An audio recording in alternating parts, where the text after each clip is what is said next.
मैं अभी इस पहाड़ पर खड़ा यही सोच रहा हूँ कि इतनी ऊंचाई से नीचे सैकड़ों फुट गहरे पानी में छलांग लगाना कैसा है। सिर्फ दो ही चीजें हैं जो इंसान को ऐसे काम पर मजबूर कर सकती हैं, पागलपन या बेइंतहा नाउम्मीदी। आज मैं सुनाऊंगा आपको एक कहानी, सैकड़ों फुट पानी के नीचे डूबी हसरतों की कहानी। एक ऐसी जगह की कहानी जहां पर आज से 5,500 साल पहले एक बहुत खूबसूरत शहजादी ने एक बहुत ऊंचे पहाड़ से दरिया में कूदकर खुदकुशी कर ली थी।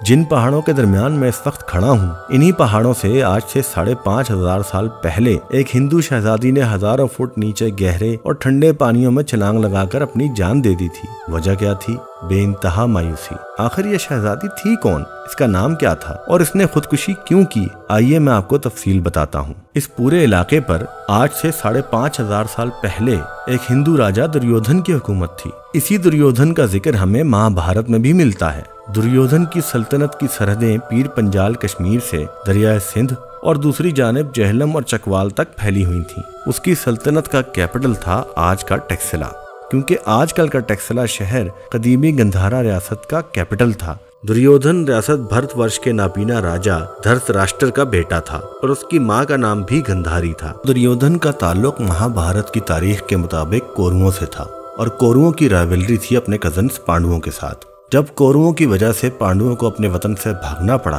तो उन्होंने उस वक्त की रियासत पंजाल में पनाह ली, जिसमें कश्मीर के पीर पंजाल के इलाके, जेहलम और चकवाल सब आते थे। इस इलाके के राजा का पाया तख्त कुंपला नगर या द्रौपद नगर में था, जो मौजूदा दौर के जिला चकवाल के कदीम कस्बे भौन से लेकर थोहा पिंड के इलाके तक था। उसी राजा की एक बेटी थी द्रौपदी। द्रौपद नगर उसी के नाम पर था। शहजादी द्रौपदी के बाप ने उसकी शादी के लिए एक बहुत बड़े मुकाबले का इंतजाम किया, जिसे रस्म स्वयंवर भी कहते हैं, जिसमें हिंदुस्तान के नामवर राजे, सुरमा और शहजादे शरीक थे।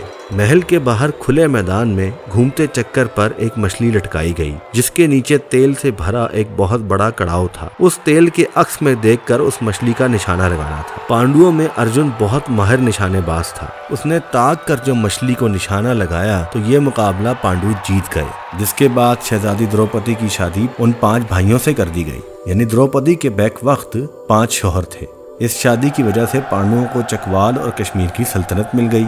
राजा दुर्योधन को इस बात पर बड़ा शदीद गुस्सा आया कि हमने तो इनको देश निकाला दे दिया था और ये फिर से सल्तनत के मालिक बन बैठे। उसने ट्रिक करके पांडवों को एक रवायती खेल चौपड़ के मुकाबले की दावत दी। चौपड़ का ये पुराना खेल आजकल के लूडो और शतरंज का मिक्सचर है। इस मुकाबले में पांडु अपनी सल्तनत और शहजादी दोनों हार गए और कौरवों के गुलाम बन गए। दूसरे अल्फाज में वो जुए में अपना सब कुछ हार गए थे। उसके बाद शहजादी द्रौपदी का ना खत्म होने वाली साड़ी का वाकया हुआ, जिसकी वजह से दुर्योधन डर गया और उसने पांडवों को 13 साल का वनवास दे दिया। 13 साल वनवास खत्म होने के बाद जब पांडवों ने अपनी सल्तनत वापस मांगी तो दुर्योधन ने उससे साफ इनकार कर दिया, जिसके नतीजे में महाभारत नामी तारीखी जंग हुई, जिसमें पांडु जीत गए। तो जनाब, ये शहजादी जिसका नाम सिमली था उसी दुर्योधन की बेटी थी। बाद रवायात के मुताबिक सिमली राजा सारगन की बेटी थी, जो कुशान अहद के बाद कश्मीर और उसके इर्द गिर्द के इलाकों का हुक्मरान रहा और उसका पाया तख्त रावलपिंडी के मौजूदा इलाके मोरगाह में था। अब आती है बात कि शहजादी सिमली ने खुदकुशी की क्यों। शहजादी सिमली अक्सर आजकल के टैक्सिला से इस्लामाबाद में अपनी नानी कोरी देवी के पास आया करती थी। कोरी देवी के नाम पर रावलपिंडी इस्लामाबाद का एक कदीम इलाका है जिसे कुरी कहते हैं, जो आज भी मौजूद है। रावलपिंडी में जो कुरी रोड है वो कोरी देवी के नाम पर ही है। सिमली यहाँ से दरियाए सवां की सैर को जाया करती थी। दरियाए सवां को उस जमाने में दरियाए शोशमा कहते थे। सिमली शहजादी यहाँ बैठकर दरिया के नज़ारे एंजॉय करती और पहाड़ों पर जाकर शिकार खेलती थी। एक दिन दरिया के दूसरी तरफ का छोटी रियासत का शहजादा, जिसका नाम था राजधन, वो शिकार खेलते हुए इस तरफ आ निकला और उसकी मुलाकात सिमली से हो गई। बस फिर क्या था, यहीं से उनके दरमियान मोहब्बत का आगाज हो गया। फिर राजधन ने राजा दुर्योधन के पास शहजादी सिमली का हाथ मांगने के लिए पैगाम भेजा। चूंकि राजधन दुर्योधन के मुकाबले में एक बहुत छोटी रियासत का मालिक था, इसीलिए दुर्योधन ने अपनी बड़ी रियासत के गुरूर में राजधन का रिश्ता ठुकरा दिया। इस बात से शहजादी सिमली शदीद मायूस और गमगीन हो गई। फिर एक दिन उसी मायूसी की हालत में उसने दरिया के किनारे सैकड़ों फुट ऊंचे पहाड़ से छलांग लगाकर खुदकुशी कर ली।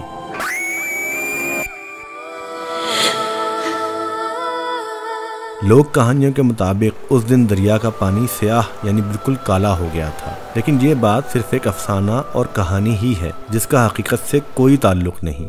सिमली शहजादी के मरने के बाद वहाँ के लोगों ने उसको देवी का दर्जा दे दिया और उसकी पूजा भी शुरू कर दी गई। फिर इस इलाके का नाम भी सिमली शहजादी के नाम पर सिमली पड़ गया। बाज़ रिवायात के मुताबिक सिमली या शिमली ये वही देवी है जिसके नाम पर जम्मू कश्मीर के इलाके शिमला का नाम रखा गया था। शहजादी सिमली की खुदकुशी के बाद उसकी याद में मौजूदा दौर के अयूब पार्क के इलाके में एक मंदिर और स्तूपा बनवाए गए। इसी मुनासबत से अयूब पार्क का पुराना नाम टोपी रख है। टोपी का लफ्ज टोप यानी स्तूपा से निकला है। ये जो जगह है ये अयूब पार्क है, इसका पुराना नाम था टोपी रख पार्क। टोपी जो लफ्ज था वो स्तूपा में से निकला था। मैंने ये बात कंफर्म की है, जो मेरे बुजुर्ग हैं हमारे जानने वाले 70-80 साल जिनकी उम्र है, उन्होंने कहा यहाँ पर हाँ एक पुराना स्तूपा होता था, तो वही जो है ना वो शहजादी सिमली का स्तूपा था।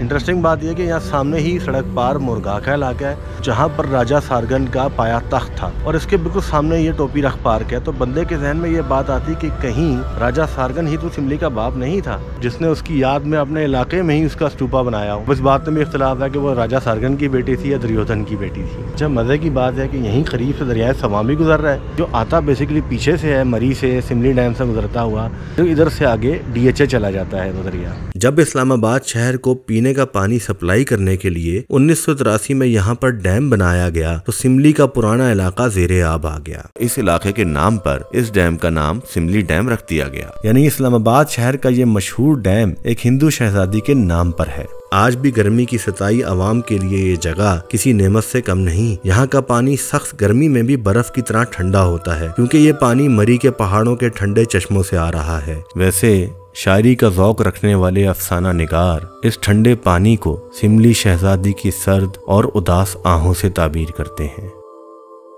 तो ये थी कहानी एक नाकाम मोहब्बत की।